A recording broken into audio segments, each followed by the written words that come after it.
राम राम दोस्तों, मेरी माताएं बहनें, आशा है कि आपके ऊपर बाबा नीम करौली जी की अपार कृपा होगी।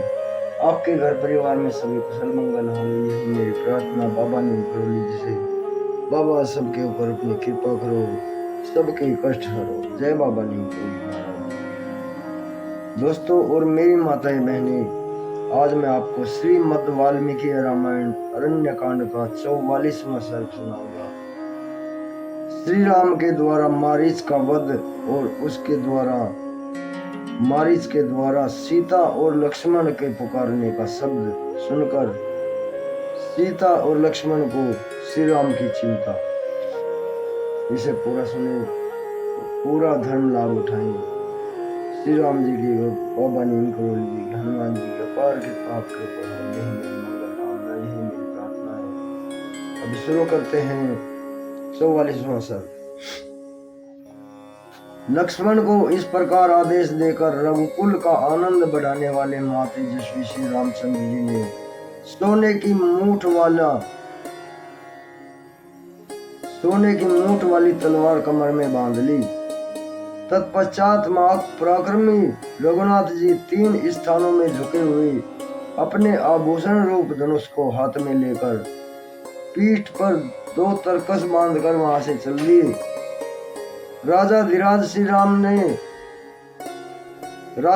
श्री राम को आते देख वह वन्य मृगों का राजा कांचन मृग भय के मारे छिप गया, किंतु फिर तुरंत ही उनके दृष्टिपथ में आ गया।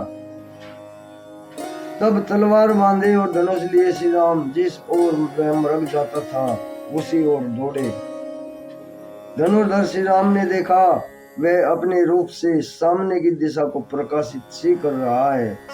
उस मानवन में वह पीछे की ओर देख कर आगे की ओर भाग रहा था। कभी छलांगे मारकर बहुत दूर निकल जाता और कभी इतना निकट दिखाई देता कि हाथ से पकड़ लेने में लोभ पैदा होता था। कभी डरा हुआ, कभी घबराया हुआ और कभी आकाश में उछलता हुआ सा दिख पड़ता था।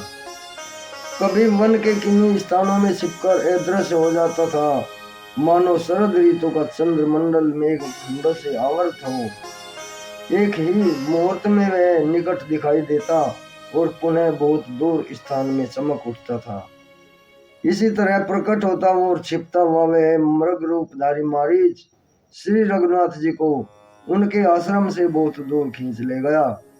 उस समय उससे मोहित और विवश होकर श्री राम कुछ कुपित हो उठे और थक कर एक जगह छाया का आश्रय लेकर हरी हरी घास वाली भूमि पर खड़े हो गए। इस मृग रूपधारी निशाचर ने उन्हें उन्मत्त सा कर दिया था। थोड़ी सी देर में वह दूसरे मृगों से घिरा हुआ पास ही दिखाई दिया। श्री राम मुझे पकड़ना चाहते हैं, यह देखकर वह फिर भागा और भय के मारे पुनः तत्काल ही अदृश्य हो गया। तदनंतर वह पुनः दूरवर्ती वृक्ष समूह से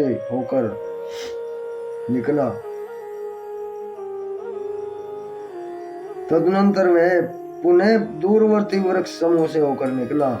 उसे देखकर महातेजस्वी श्री राम ने मार डालने का निश्चय किया। तब वहां क्रोध में भरे हुए बलवान राघवेंद्र श्री राम ने तरकस से सूर्य की किरणों के समान तेजस्वी एक प्रज्वलित एवं शत्रु संहारक बाण निकालकर उसे अपने सुदृढ़ धनुष पर रखा और धनुष को जोर से खींचकर उस मृग को ही लक्ष्य करके फुफकारते हुए सर्प के समान सनसनाता हुआ और प्रज्वलित एवं तेजस्वी बाण जिसे ब्रह्मा जी ने बनाया था छोड़ दिया। वज्र के समान तेजस्वी उस उत्तम बाण ने मृग रूपधारी मारीच के शरीर को चीरकर उसके हृदय को विदीर्ण कर दिया। उसकी चोट से अत्यंत आतुर हो वह राक्षस ताड़ के वृक्ष के बराबर उछलकर पृथ्वी पर गिर पड़ा। उसका जीवन समाप्त हो चला। वह पृथ्वी पर पड़ा पड़ा भयंकर गर्जना करने लगा। मरते समय मारीच ने अपने उस कृत्रिम शरीर को त्याग दिया। फिर रावण के वचन का स्मरण करके वह उस राक्षस ने सोचा, इस उपाय से सीता और लक्ष्मण को यहाँ भेज सकती है और शून्य आश्रम से रावण उसे हर ले सकता है। रावण के बताए हुए उपाय को काम में लाने का अवसर आ गया है। यह समझकर उसने श्री रामचंद्र जी के समान स्वर में ही कहा, हा सीते, हा लक्ष्मण, यह कहकर पुकारा। श्री राम के अनुपम बाण से उसका मर्म विदीर्ण हो गया था, अतः वे मर्ग रूप को त्याग कर उसने राक्षस रूप धारण कर लिया। प्राण त्याग करते समय मारीच ने अपने शरीर को बहुत बड़ा बना लिया था। भयंकर दिखाई देने वाले उस राक्षस को भूमि पर पड़कर खून से लथपथ हो धरती पर लौटते और छटपटाते देख श्री राम को लक्ष्मण की कही हुई बात याद आ गई और वे मन ही मन सीता की चिंता करने लगे। वे सोचने लगे, अहो, जैसा लक्ष्मण ने पहले कहा था उसके अनुसार यह वास्तव में मारीच की माया थी। लक्ष्मण की बात ठीक निकली, आज मेरे द्वारा मारीच ही मारा गया। परंतु यह राक्षस उच्च स्वर से हा सीते, हा लक्ष्मण की पुकार करके मरा है। उसके उस शब्द को सुनकर सीता की कैसी अवस्था हो जाएगी और महाबाहु लक्ष्मण की भी क्या दशा होगी। ऐसा सोचकर धर्मात्मा श्री राम के रोंगटे खड़े हो गए। उस समय वहां मृग रूपधारी उस राक्षस को मारकर और उसके शब्द को सुनकर श्री रामचंद्र जी के मन में विषाद जनित तीव्र भय समा गया। उस लोक विलक्षण मृग का वध करके तपस्वी के उपभोग में आने योग्य फल मूल और आदि लेकर श्री राम तत्काल ही जन स्थान के निकटवर्ती पंचवटी में स्थित अपने आश्रम की ओर चल दिए और बड़ी उतावली के साथ चले। इस प्रकार श्री वाल्मीकि निर्मित आस रामायण आदि काव्य के अरण्य कांड में 44वां सर्ग पूर्ण हुआ। जय श्री राम। दोस्तों और मेरी माता बहनें, इसे आगे भी शेयर करें। जय श्री राम।